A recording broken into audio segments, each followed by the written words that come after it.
Existe um tipo de dor que não deveria existir.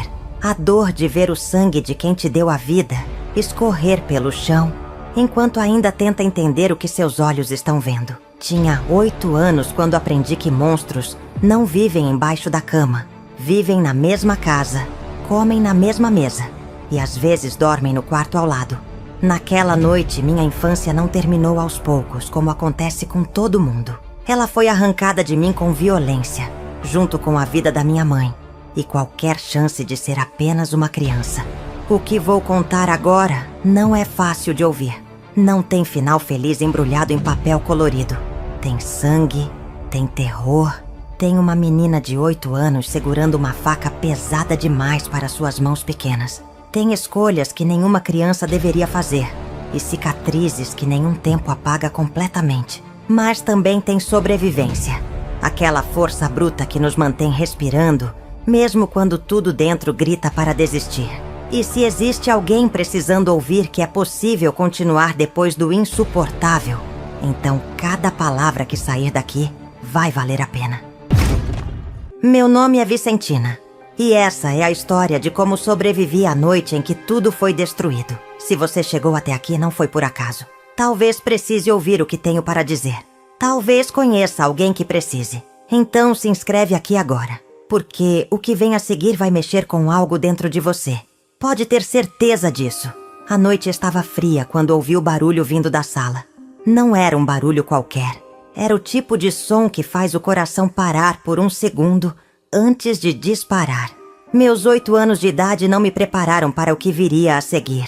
Mas a vida raramente prepara alguém para o pior. Levantei da cama devagar, os pés descalços tocando o chão gelado da madeira velha. A porta do meu quarto estava entreaberta, e por aquela fresta estreita, vi a luz bruxuleante da lamparina na sala. Algo dentro de mim gritava para voltar, para cobrir a cabeça com o lençol e fingir que estava dormindo. Mas meus pés não obedeceram. Caminhei pelo corredor curto da nossa casa simples. Cada passo parecia ecoar mais alto que o anterior. As paredes de taipa pareciam se fechar ao meu redor. E o cheiro de fumaça do fogão a lenha estava misturado com algo mais pesado. Algo que eu não conseguia identificar. Minha mãe tinha feito jantar mais cedo. E meu pai havia chegado tarde, como sempre acontecia nas noites de sexta-feira. Ele cheirava diferente quando voltava assim, os olhos vermelhos e a voz arrastada. Minha mãe nunca reclamava na minha frente, mas eu via o medo nos olhos dela quando ele atravessava a porta. Naquela noite, esse medo tinha ganhado forma. Quando cheguei mais perto da sala, o coração batia tão forte que parecia querer sair pela boca. Encostei nas paredes para não fazer barulho, respirando devagar, tentando entender o que estava acontecendo. Ouvi a voz do meu pai, mas não eram palavras normais. Era um grunhido baixo, animal, misturado com algo que parecia riso. Minha mãe não estava respondendo.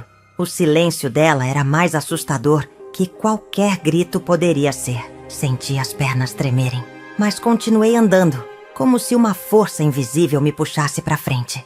Agora consigo entender que era o instinto, aquele chamado primitivo, que nos faz correr em direção ao perigo quando alguém que amamos está em risco.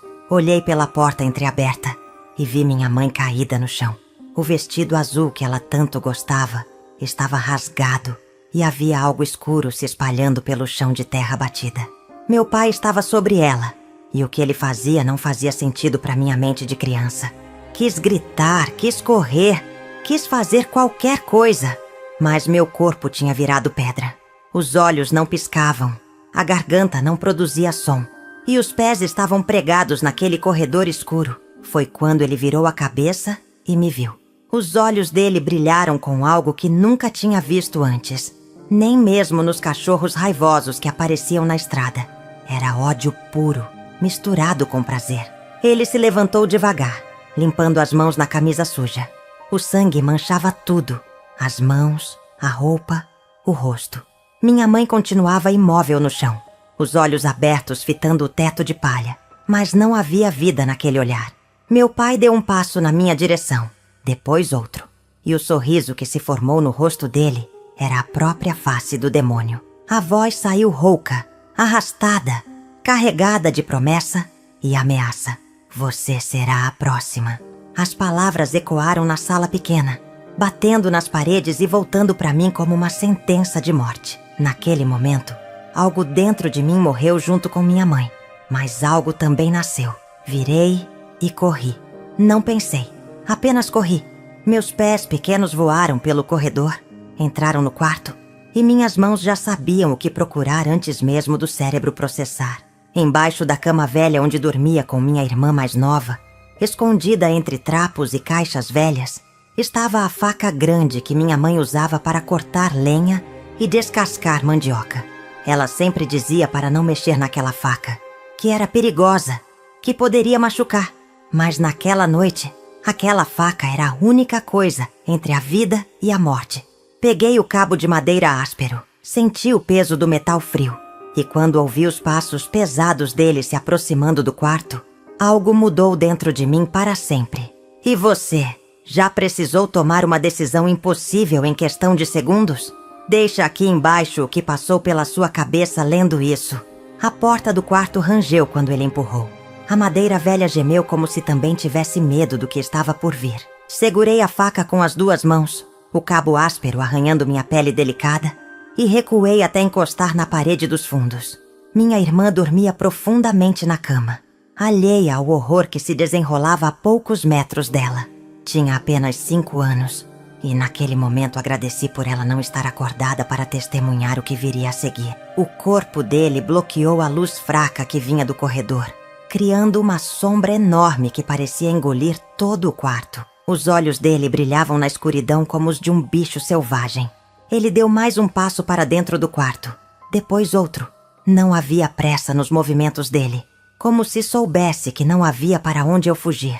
A respiração saía pesada, rouca, carregada de algo que minha inocência não conseguia nomear, mas que meu instinto reconhecia como perigo mortal. As mãos grandes, manchadas com o sangue da minha mãe, se abriam e fechavam devagar, como se já estivessem me agarrando antes mesmo de me tocar. Tentei gritar, mas nenhum som saiu. A garganta estava fechada pelo terror. A faca tremia nas minhas mãos pequenas, o metal refletindo a pouca luz que ainda entrava no quarto. Era pesada demais para uma criança segurar, mas o medo me dava uma força que não sabia que existia. Quando ele se abaixou para passar pela porta baixa, foi quando algo dentro de mim quebrou. Não foi coragem, não foi planejamento, foi puro instinto de sobrevivência. Avancei com tudo que tinha, segurando a faca com as duas mãos, e cravei no corpo dele onde consegui alcançar. O metal entrou na barriga dele com uma facilidade assustadora, como se cortasse manteiga morna. Ele soltou um grito que ecoou pela casa toda, um som gutural que não parecia vir de uma garganta humana. As mãos enormes voaram para onde a barriga, tentando segurar o cabo da faca, mas eu já tinha soltado e recuado. O sangue começou a escorrer entre os dedos dele, preto na escuridão do quarto.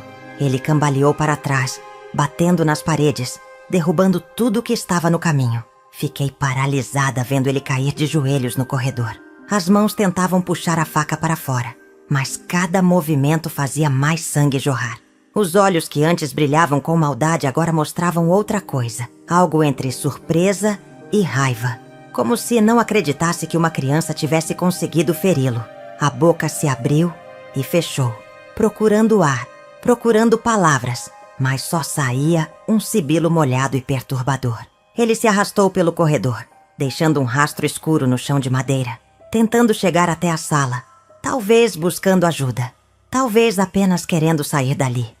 Não senti pena. Não senti nada além de um vazio enorme que tinha tomado o lugar onde antes existia uma menina inocente. Minha irmã acordou com o barulho.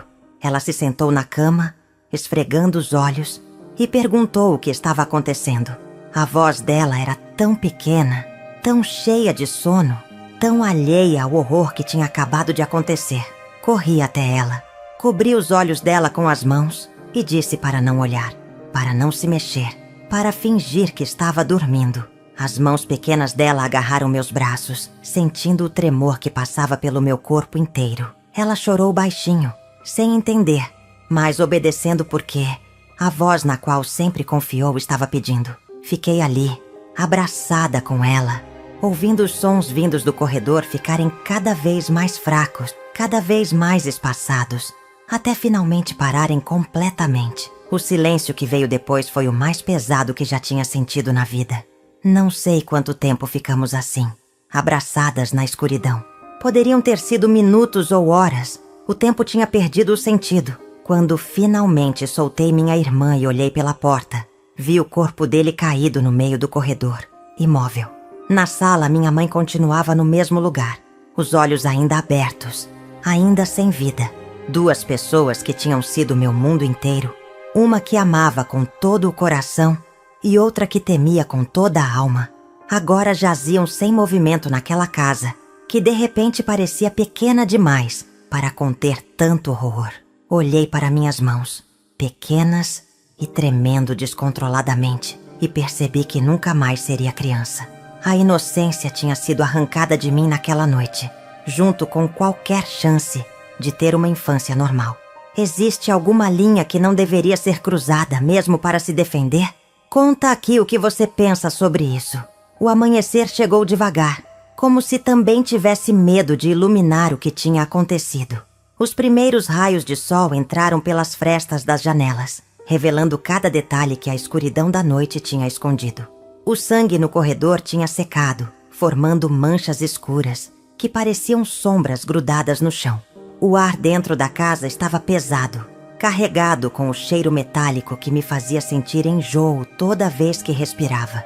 Minha irmã finalmente tinha adormecido de novo, exausta de tanto chorar, sem entender o porquê. Fiquei sentada na cama, observando a luz crescer lá fora, sabendo que quando o sol nascesse completamente, teria que fazer algo.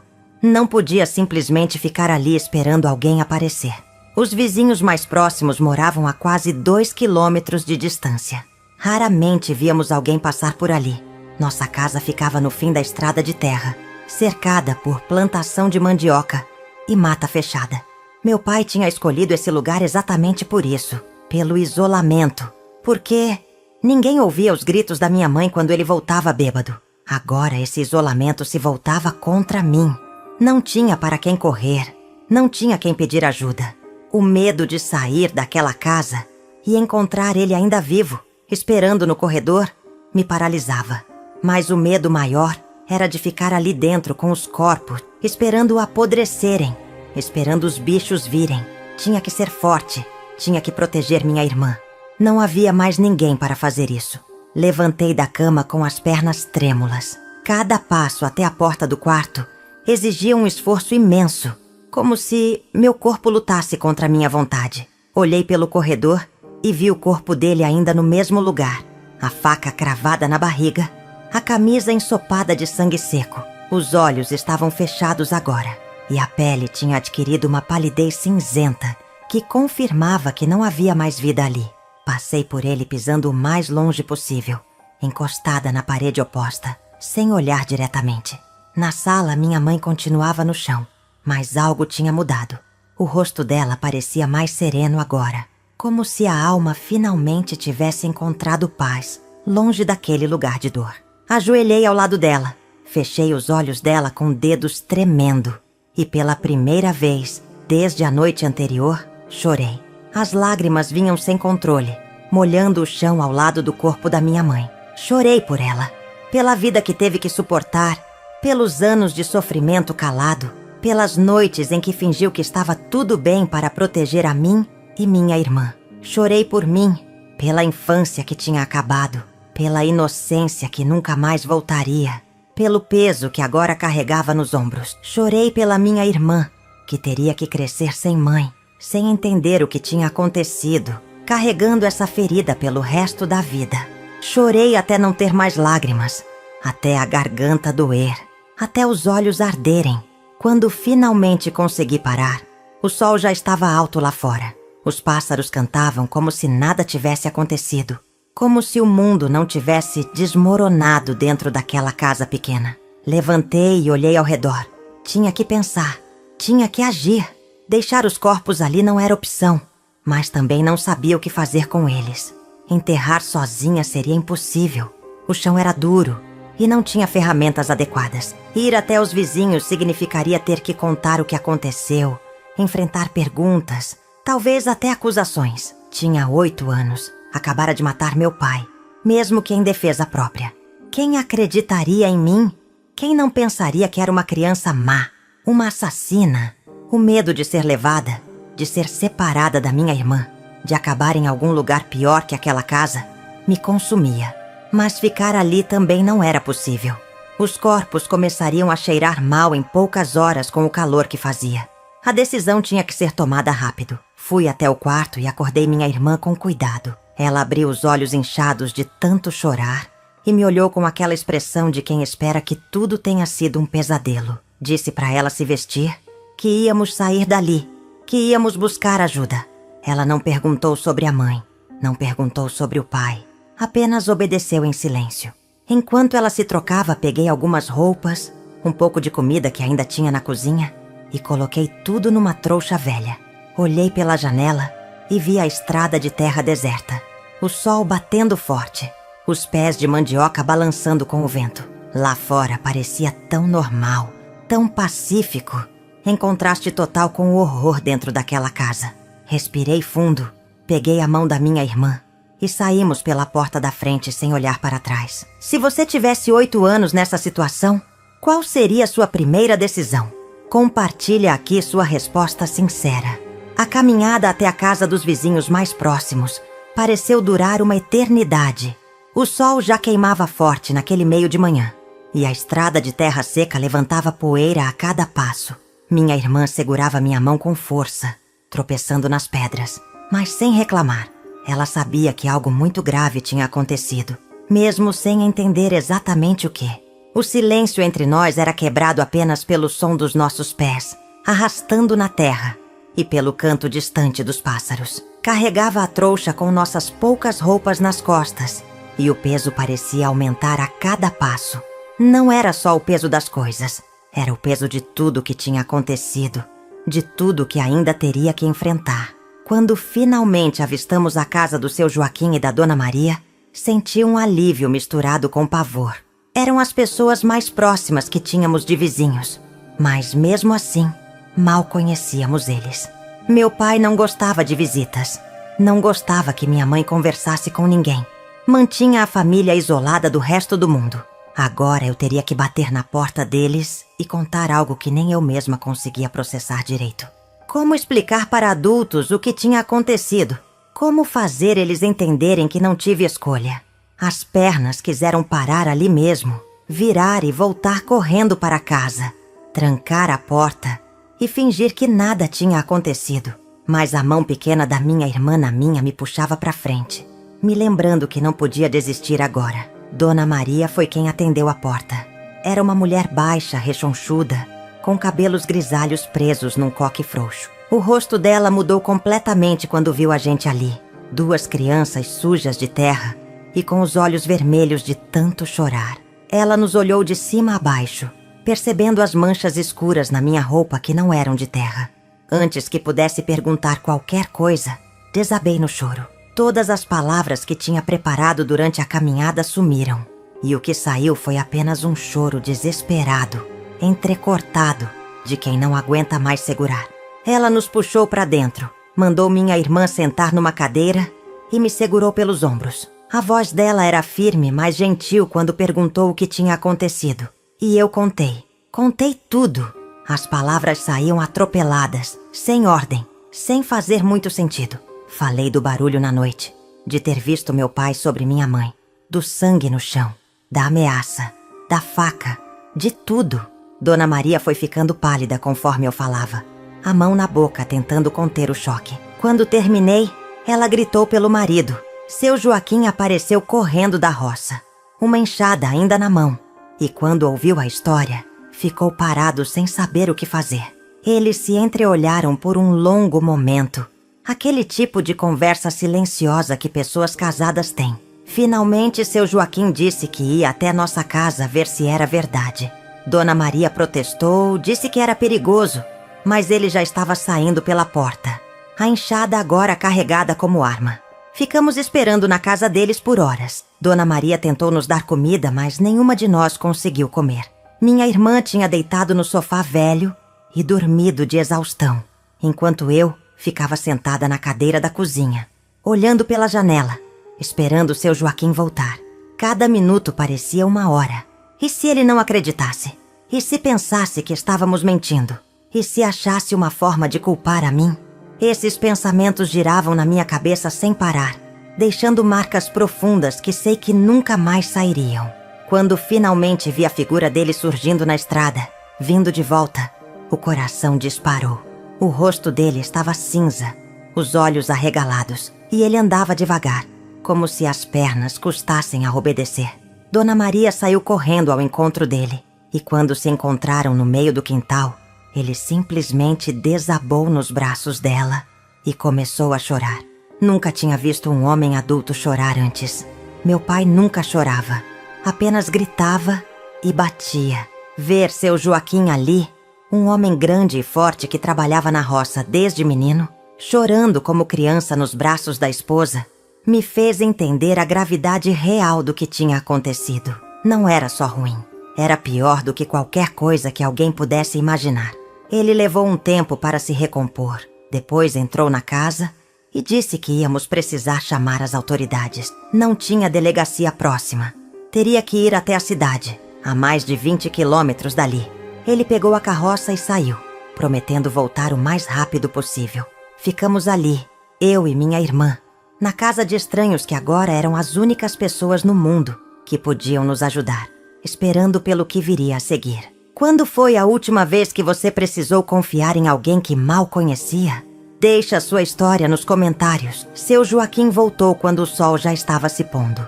Com ele vieram 3 homens, um que usava um uniforme surrado de policial e 2 que pareciam ser da cidade. Desceram da carroça conversando baixo entre eles e quando entraram na casa, todos os olhos se voltaram para mim. O policial era um homem magro, de bigode fino, com olhos cansados que pareciam ter visto coisas demais na vida. Ele se agachou na minha frente, ficando na minha altura, e com voz surpreendentemente suave, perguntou se eu podia contar para ele o que tinha acontecido. Olhei para Dona Maria, que assentiu encorajadora, e comecei a falar novamente. Cada palavra doía ao sair, como se estivesse arrancando pedaços de mim mesma para mostrar a eles. Ele fez perguntas. Muitas perguntas. Algumas faziam sentido, outras pareciam estranhas, como se estivesse testando se eu estava mentindo. Perguntou detalhes que eu não queria lembrar, momentos que meu cérebro tentava apagar, mas que ele insistia em trazer de volta. Quanto tempo fazia que meu pai bebia? Ele já tinha batido em mim antes. Eu tinha visto ele machucando minha mãe outras vezes. Por que não contei para ninguém antes? As perguntas continuavam, uma atrás da outra. E eu respondia todas com uma voz cada vez mais fraca. Não entendia por que precisava provar que estava falando a verdade. Os corpos estavam lá. A faca estava lá. As marcas estavam todas lá. O que mais precisavam ver para acreditar em mim? Depois das perguntas, eles foram até nossa casa. Não me deixaram ir junto. Disseram que criança não deveria voltar lá, que já tinha visto demais. Ficamos esperando de novo, eu e minha irmã. Agora já de noite, com apenas a luz fraca da lamparina iluminando a sala da casa de Dona Maria. Ela tentou nos fazer dormir. Preparou uma cama improvisada com lençóis velhos no chão da sala, mas nenhuma de nós conseguia fechar os olhos. Ficamos ali deitadas, olhando para o teto de palha, ouvindo os grilos lá fora, esperando. Quando os homens voltaram, estava tarde da noite. O policial conversou longamente com seu Joaquim e Dona Maria na cozinha. Vozes baixas que eu não conseguia entender completamente. Captava palavras soltas. Brutal. Horrível. Coitadas. Criança. Na manhã seguinte, o policial veio falar comigo novamente. Disse que acreditava em mim, que ninguém duvidava da minha história, que o que meu pai tinha feito era monstruoso e que eu tinha me defendido. Mas disse também que teria que ir para a cidade, que precisariam conversar mais comigo lá, que um juiz teria que decidir o que aconteceria conosco. A palavra juiz me assustou. Juiz era coisa séria, era coisa de gente grande, de problemas grandes. Perguntei se íamos ser separadas, se tirariam minha irmã de mim. Ele não respondeu direito. Apenas disse que fariam o melhor para nós duas. Aquela resposta vaga me encheu de pavor. Percebi naquele momento que não tinha mais controle sobre nada na minha vida. Tinha me tornado refém de decisões de adultos, de pessoas que não me conheciam, que não sabiam o que tínhamos passado. Dona Maria preparou um banho para nós duas. A água estava morna, aquecida no fogão a lenha, e ela esfregou nossos corpos com cuidado, tirando a sujeira, o sangue seco, o suor do medo. Enquanto lavava meu cabelo, ela chorava silenciosamente. As lágrimas caíam no meu ombro misturadas com a água do banho. Disse baixinho, quase num sussurro, que era uma injustiça o que tinha acontecido conosco, que nenhuma criança deveria passar por isso, que minha mãe devia estar orgulhosa da coragem que tive. Aquelas palavras deveriam ter me confortado, mas só me fizeram chorar mais. Não me sentia corajosa, me sentia destruída, quebrada, vazia. A menina que era antes daquela noite tinha morrido junto com minha mãe, e quem estava ali agora era apenas um fantasma tentando sobreviver. Nos vestiram com roupas limpas que Dona Maria tinha guardado de quando seus filhos eram pequenos. Ficavam grandes em mim e enormes na minha irmã, mas eram as únicas que tínhamos agora. Tudo que era nosso tinha ficado naquela casa, que sabíamos que nunca mais voltaríamos a ver. O policial nos esperava na carroça, junto com seu Joaquim, que tinha se oferecido para nos levar até a cidade. Dona Maria nos abraçou forte antes de subirmos, fez o sinal da cruz na nossa testa e pediu para Deus nos proteger. Subimos na carroça, sentamos nos bancos de madeira dura e começamos a viagem que mudaria nossas vidas para sempre. Olhei para trás uma última vez, vendo a casinha deles ficar cada vez menor na distância, junto com tudo que conhecíamos do mundo. Você já teve que deixar tudo para trás e começar do zero? Como foi essa experiência? Conta aqui. A cidade era um lugar assustador para quem tinha passado a vida inteira no meio do mato. As ruas eram de pedra. Havia casas grudadas umas nas outras. E o barulho de gente, carroças e animais era constante. Nunca tinha visto tanta gente junta num lugar só.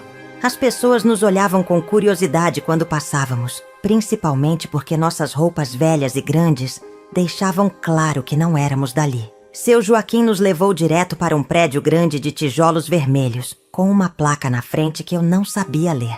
O policial entrou com a gente e logo fomos levadas para uma sala com mesas e cadeiras, onde várias pessoas nos esperavam.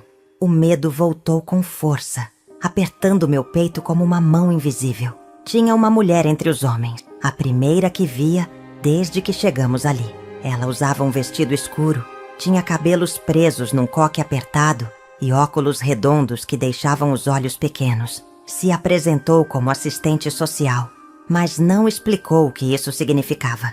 Falou com uma voz que tentava ser gentil, mas soava mecânica, como se tivesse repetido aquelas mesmas palavras para outras crianças, muitas vezes antes.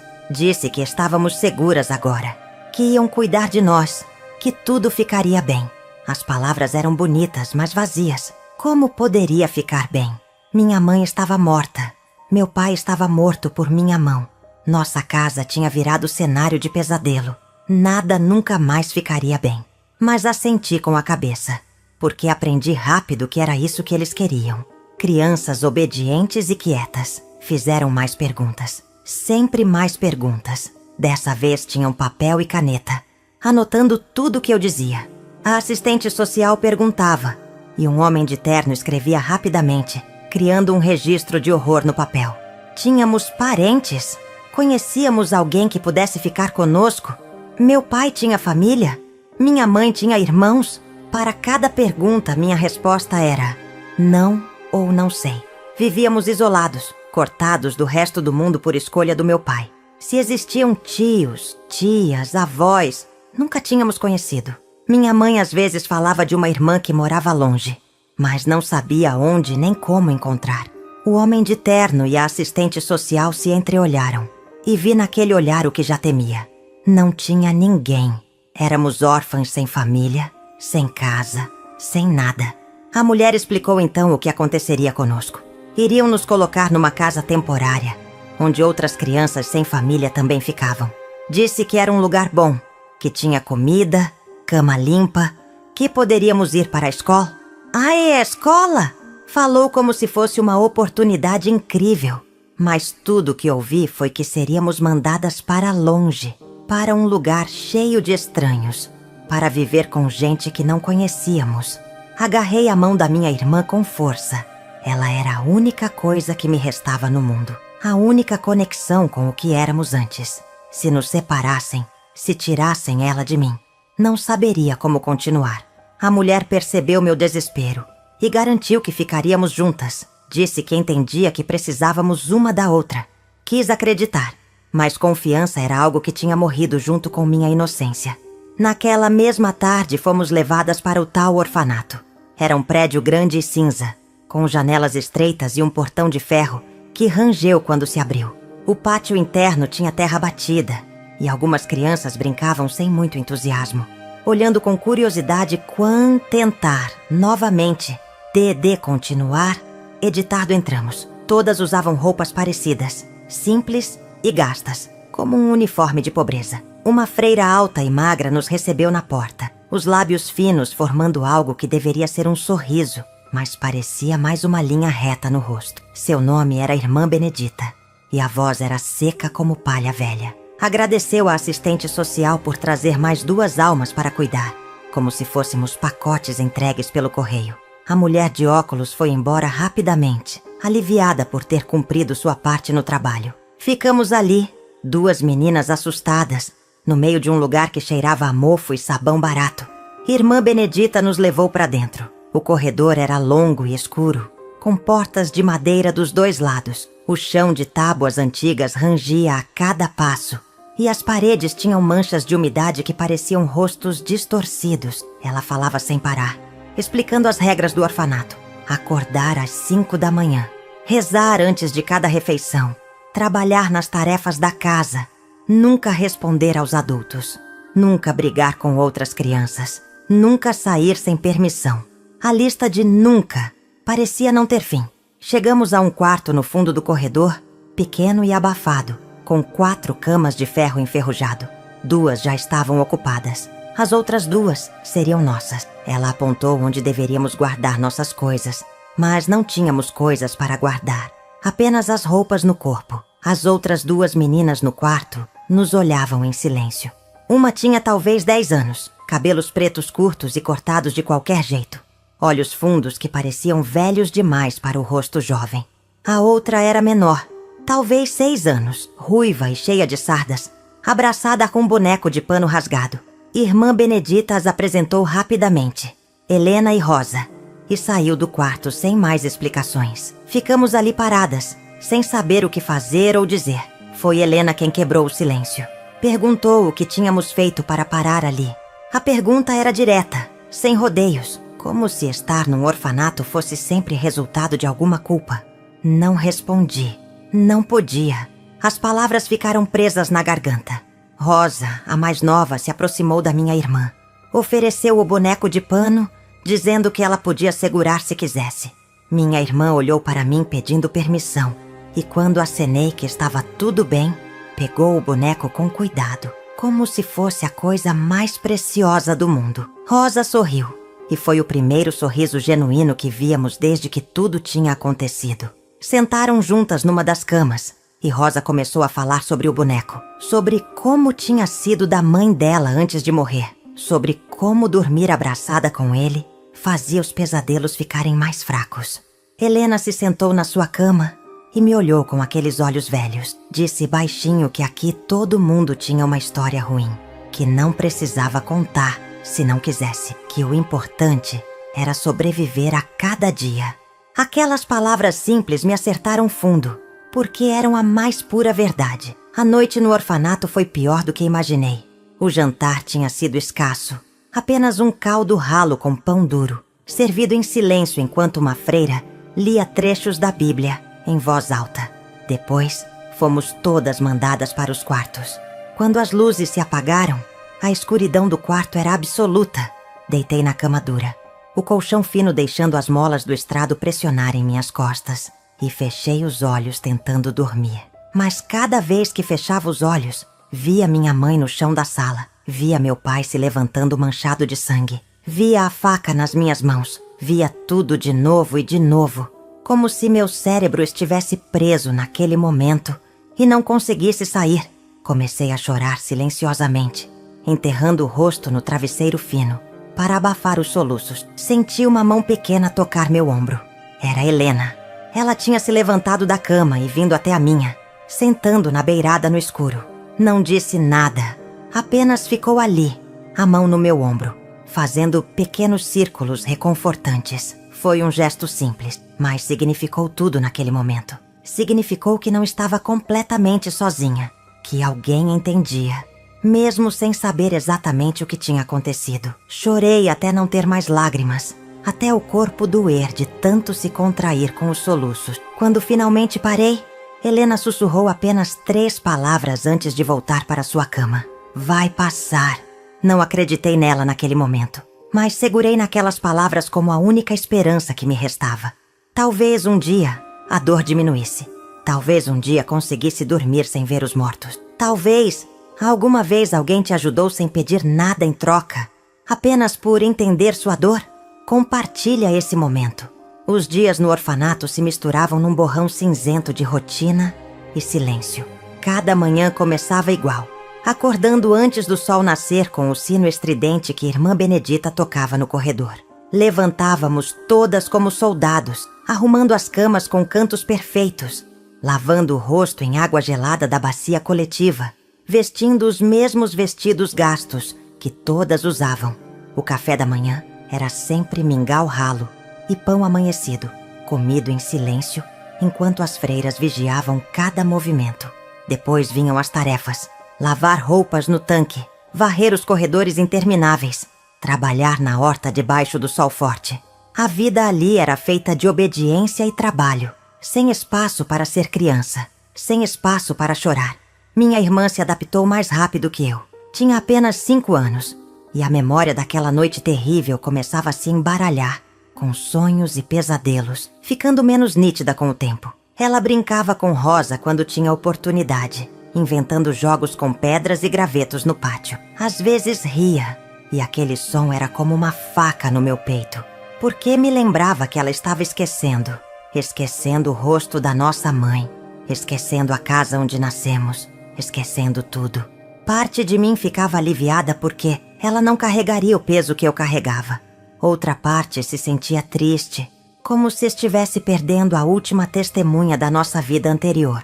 Logo eu seria a única que lembrava de tudo, a única que carregaria as cicatrizes profundas daquela noite. Helena se tornou algo próximo de uma amiga, mesmo que nenhuma de nós soubesse direito como ser amiga. Ela tinha chegado ali 2 anos antes, depois que o pai morreu de febre e a mãe desapareceu, provavelmente tendo fugido para não ter que criar 4 filhos sozinha.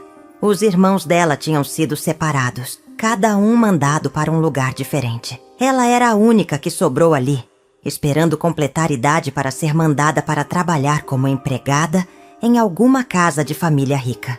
Contava essas coisas sem emoção, como quem relata o cardápio do jantar.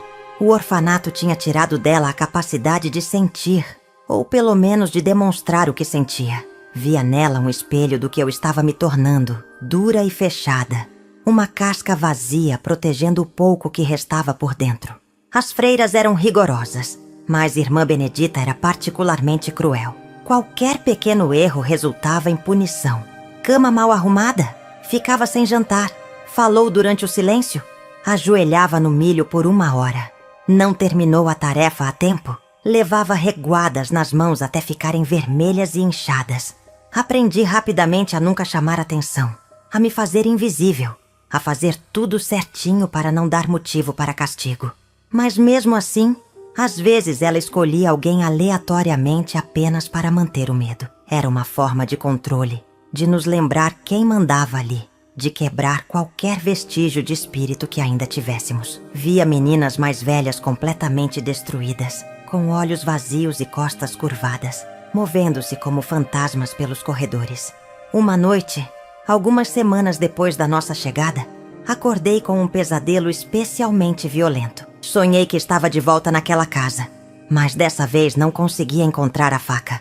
Meu pai vinha em minha direção e eu corria, mas as pernas não obedeciam, movendo-se em câmera lenta enquanto ele se aproximava cada vez mais. Acordei gritando, o coração disparado, suor frio escorrendo pelo corpo. Irmã Benedita invadiu o quarto segundos depois, batendo a porta contra a parede com estrondo. Gritou perguntando o que estava acontecendo. Por que tinha acordado todo mundo? Se achava que era especial para fazer escândalo no meio da noite. Tentei explicar que foi um pesadelo, mas ela não quis ouvir. Mandou eu levantar e a seguir até o corredor. O castigo foi passar o resto da noite ajoelhada no milho, na capela fria. Os grãos duros perfuravam meus joelhos, causando uma dor que crescia a cada minuto. As pernas tremiam do esforço de manter o corpo ereto, e as costas ardiam de tanto ficar na mesma posição. A capela estava escura, exceto por algumas velas que iluminavam fracamente a imagem de Jesus na cruz. Olhei para aquela figura sofrendo, pregos nas mãos e nos pés, coroa de espinhos na cabeça, e pela primeira vez, desde que chegara ali, orei. Não orei pedindo perdão pelo que tinha feito com meu pai. Não orei pedindo ajuda ou salvação. Orei perguntando por que tudo aquilo tinha acontecido. Por que minha mãe teve que sofrer tanto? Por que fui forçada a fazer o que fiz? Por que agora era punida quando já tinha perdido tudo? Não recebi resposta. Apenas o silêncio frio da capela vazia e a dor crescente nos joelhos. Você já foi punido por algo que não foi culpa sua? Como lidou com essa injustiça? Conta aqui sua experiência. Os meses foram passando, transformando-se em 1 ano. Depois, em 2. A rotina do orfanato tinha se tornado minha vida inteira. E era assustador perceber como a memória da vida anterior ficava cada vez mais distante. O rosto da minha mãe começava a ficar embaçado na minha mente. Não importava o quanto tentasse segurar aquela imagem. Às vezes acordava no meio da noite em pânico, tentando lembrar a cor exata dos olhos dela, o som da risada, o cheiro do cabelo. Mas tudo escorria entre os dedos da memória como água, impossível de segurar. Minha irmã já não falava mais sobre nossa mãe. Quando perguntava se ela lembrava, apenas balançava a cabeça negativamente e mudava de assunto. Tinha apenas 7 anos agora, e metade da vida dela tinha sido vivida aqui. Helena tinha completado 12 anos e sido mandada embora, como prometido, para trabalhar na casa de uma família na cidade. Na manhã que foi embora, veio se despedir. Não houve abraços ou lágrimas, apenas um aperto rápido de mãos e um olhar que dizia tudo o que as palavras não podiam. Fiquei sabendo depois, por outras meninas, que a família para a qual foi trabalhar era conhecida por tratar as empregadas mal, fazendo-as trabalhar desde o amanhecer até tarde da noite por quase nada. Mas não havia escolha. Quando completasse 12 anos, seria meu destino também. O orfanato não mantinha ninguém além da idade útil. Depois disso, cada um teria que se virar sozinho no mundo. Foi nessa época que comecei a ter problemas com as freiras. A obediência cega que tinha me mantido segura nos primeiros anos começou a rachar. Tinha quase 11 anos e algo dentro de mim se rebelava contra aquela vida de submissão e silêncio. Comecei a questionar as regras, primeiro só na minha cabeça, depois em voz alta. Por que não podíamos conversar durante as refeições? Por que tínhamos que trabalhar tanto sendo crianças? Por que os castigos eram tão severos? Irmã Benedita não gostou. Disse que eu estava ficando arrogante, cheia de orgulho, que o demônio estava plantando sementes ruins no meu coração. Os castigos se tornaram mais frequentes, mais severos, mas cada punição apenas alimentava aquela chama de raiva que crescia dentro de mim. Uma tarde, depois de ter sido castigada por questionar por que não podíamos sair do orfanato nem para ir à igreja na cidade, fugi. Não foi planejado, foi um impulso. Estava no pátio varrendo folhas quando vi o portão entreaberto. Esquecido aberto por alguém que tinha acabado de sair. Era minha chance. Olhei ao redor. Não havia ninguém vigiando naquele momento. Larguei a vassoura e corri. Passei pelo portão. Desci a rua de pedras. Virei numa esquina, depois outra. Corri até as pernas doerem, até o ar faltar, até não saber mais onde estava. Quando finalmente parei, estava num beco escuro entre duas casas, o coração batendo tão forte que parecia que ia explodir. Tinha fugido. Estava livre. Mas livre para ir aonde? Fazer o quê? Não tinha dinheiro, não conhecia ninguém. Não sabia nem como voltar para o orfanato se quisesse. A realidade da situação caiu sobre mim como um balde de água fria. Não tinha para onde ir. A liberdade que imaginava era apenas outra prisão. Uma sem paredes, mas igualmente limitante. Sentei no chão sujo do beco e, pela primeira vez em muito tempo, deixei o desespero tomar conta. Tinha 11 anos. Estava sozinha numa cidade que mal conhecia, sem um centavo, sem ninguém que se importasse se eu vivesse ou morresse. Minha irmã ainda estava no orfanato. E se eu não voltasse, o que fariam com ela? A culpariam pela minha fuga? A castigariam no meu lugar? Não podia fazer isso com ela. Ela era a única coisa que me restava no mundo. Levantei com as pernas tremendo e comecei a caminhar de volta. Demorei horas para encontrar o caminho, perguntando para estranhos nas ruas, enfrentando olhares desconfiados e alguns comentários maldosos. Quando finalmente cheguei ao orfanato, já estava escurecendo. O portão estava fechado agora, trancado por dentro. Bati com força e foi Irmã Benedita quem atendeu. O rosto dela era uma máscara de raiva contida. Puxou-me pelo braço com força, as unhas cravando na minha pele, e me arrastou para dentro. O castigo foi o pior que já tinha recebido. Fiquei trancada numa despensa escura por 3 dias, recebendo apenas água e um pedaço de pão por dia. Sem luz, sem companhia, apenas eu e meus pensamentos na escuridão completa. No 3º dia, quando finalmente me soltaram, estava fraca e tremendo. Mas algo tinha mudado. Tinha tentado a liberdade e descoberto que ela não existia para alguém como eu. A única opção era sobreviver dentro das grades que a vida tinha colocado ao meu redor e esperar o dia em que seria forte o suficiente para quebrá-las de verdade. Você já tentou fugir de uma situação impossível só para descobrir que não tinha para onde ir? Como foi voltar? Deixa aqui nos comentários. Os últimos meses antes de completar 12 anos foram os mais difíceis. Sabia que logo seria mandada embora para trabalhar em alguma casa de família como Helena tinha sido.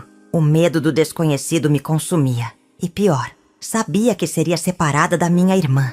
Ela ainda tinha 4 anos pela frente no orfanato. E eu não estaria lá para protegê-la, para secar suas lágrimas, para lembrar ela de quem éramos antes daquele lugar. Tentei prepará-la conversando em sussurros à noite quando as freiras não ouviam. Dizia que ela precisava ser forte, que um dia nos encontraríamos de novo, que ela não deveria nunca esquecer quem era. Mas como pedir para uma criança de 7 anos carregar esse peso? Como pedir para ela manter viva uma memória que eu mesma lutava para não perder? 3 semanas antes do meu aniversário de 12 anos, Irmã Benedita me chamou em sua sala. Lá estava uma mulher que nunca tinha visto antes. Elegante, com roupas finas e um chapéu adornado com penas. Tinha o rosto duro de quem estava acostumada a mandar e ser obedecida. A freira explicou que essa senhora estava procurando uma menina para trabalhar em sua casa na capital. Alguém forte e obediente para ajudar nas tarefas domésticas. Os olhos da mulher me avaliaram de cima a baixo como se eu fosse gado no mercado.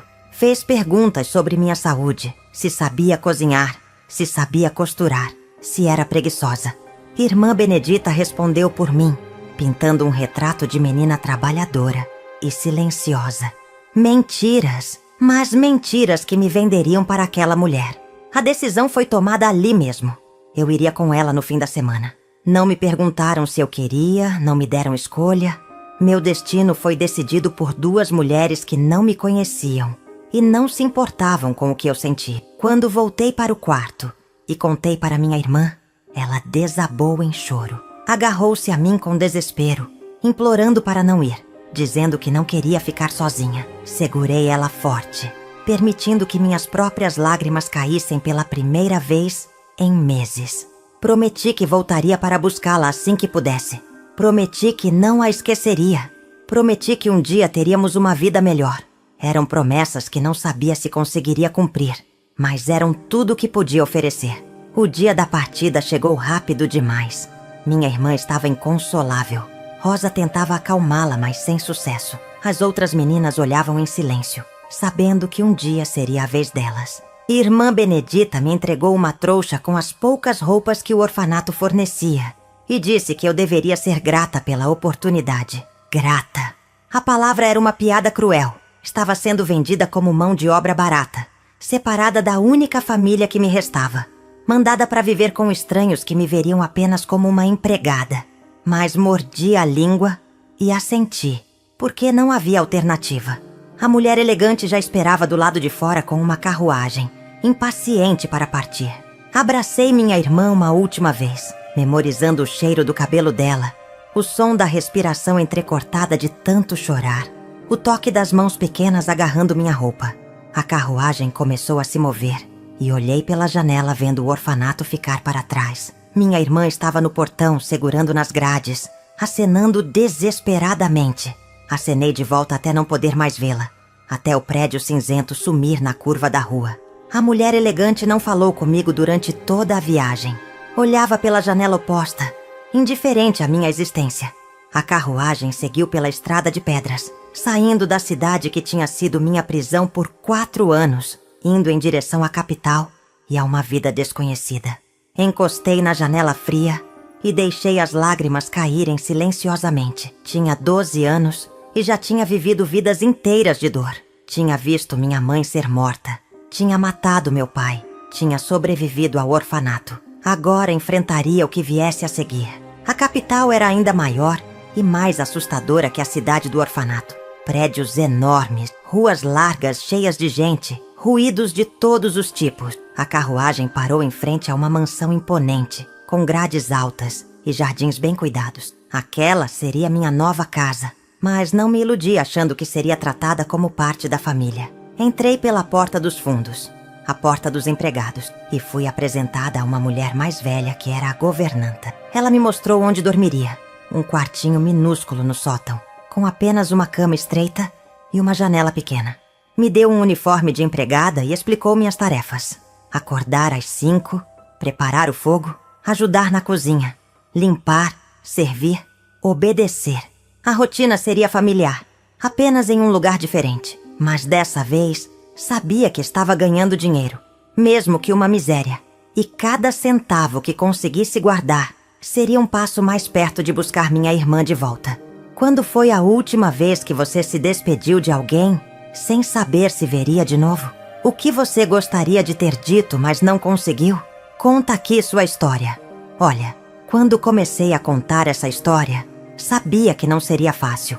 Reviver cada momento, cada detalhe, cada segundo daquela noite que mudou tudo. Mas sabe por que fiz isso? Porque existe gente passando por coisas que ninguém vê. Existe criança crescendo em casas que são prisões. Existe mulher apanhando em silêncio. Existe dor escondida atrás de portas fechadas. E a gente passa na rua, acena, sorri, sem fazer ideia do inferno que acontece quando ninguém está olhando. Levei anos para entender que não fui eu quem fez algo errado naquela noite. O monstro não estava na menina de 8 anos que pegou aquela faca. O monstro estava no homem que me obrigou a escolher entre morrer ou lutar. E se você está ouvindo isso agora carregando culpa por algo que foi forçado a fazer para sobreviver, escuta bem o que vou falar. Sobreviver não é pecado. Se defender não é crime. Continuar respirando quando tudo desmorona não é fraqueza. É a coisa mais corajosa que alguém pode fazer. Demorou mais de 20 anos, mas consegui buscar minha irmã de volta. Consegui construir algo que pudesse chamar de lar, mesmo que as paredes ainda ecoem às vezes com gritos do passado. Não foi fácil, não foi rápido, e teve dias que quis desistir. Mas cada passo que dei carregando aquele peso me trouxe até aqui, até esse momento, falando com você. E se minha história servir para fazer uma pessoa entender que dá para continuar depois do insuportável, então cada lágrima, cada pesadelo, cada cicatriz valeu a pena. Agora me responde uma coisa. Você tem olhado de verdade para as pessoas ao seu redor? Tem prestado atenção nos sinais que elas deixam escapar? Porque às vezes, um olhar atento, uma palavra no momento certo, Uma mão estendida pode ser a diferença entre alguém aguentar mais um dia ou desistir completamente. Não precisa ser herói. Só precisa ser humano. Só precisa ligar. Então, resumindo tudo que vivi e contei aqui. Tinha 8 anos quando vi minha mãe ser morta pelo meu pai. Fui obrigada a me defender, cravando uma faca nele para não ser a próxima. Passei anos no orfanato que quebrava crianças como quem quebra gravetos. Fui separada da minha irmã e mandada para trabalhar como empregada ainda criança. Mas sobrevivi. Cada dia foi uma luta, mas sobrevivi. E depois de décadas, consegui reconstruir alguma coisa que parecesse vida. Vou deixar outro vídeo aqui no final para você assistir. É mais uma história real, mais um testemunho de que a vida pode ser brutal, mas a gente pode ser mais forte que a brutalidade. Se inscreve no canal para não perder os próximos relatos. Deixa seu like se essa história mexeu com você de alguma forma.